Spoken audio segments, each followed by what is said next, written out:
Here are my two favorite bets for Tuesday at the Euros in Copa America. First up, France to advance over Spain at plus 110.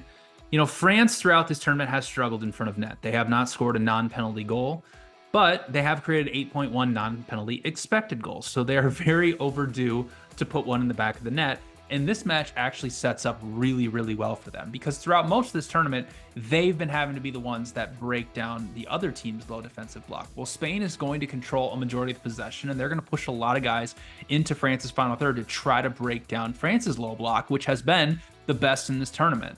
France has only allowed 3.7 non-penalty expected goals in their 5 matches, and nobody's really been able to create anything of value against them. So it's going to be very difficult for Spain to score against them.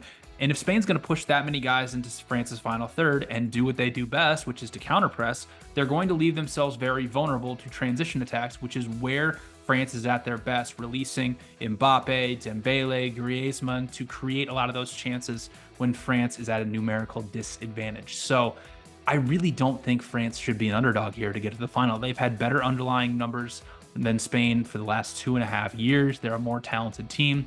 So I like them to advance at plus 110.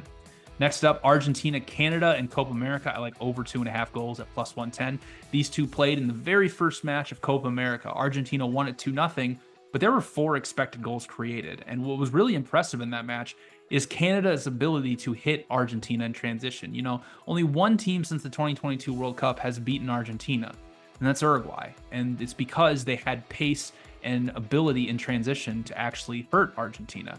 Canada has a ton of pace all over the pitch, and they actually created 1.1 expected goals against Argentina, and that's the only other team to do that since the beginning of the World Cup has been France. So Canada is actually really well positioned here to actually get on the board, but you see the limitations of them defensively. They will sit in the mid block and they will deny space through the middle, but they play a high line and they play very aggressive in terms of their pressing, which leaves a lot of open space for Argentina to create those chances. And Argentina did create 3 expected goals against them in the previous meeting.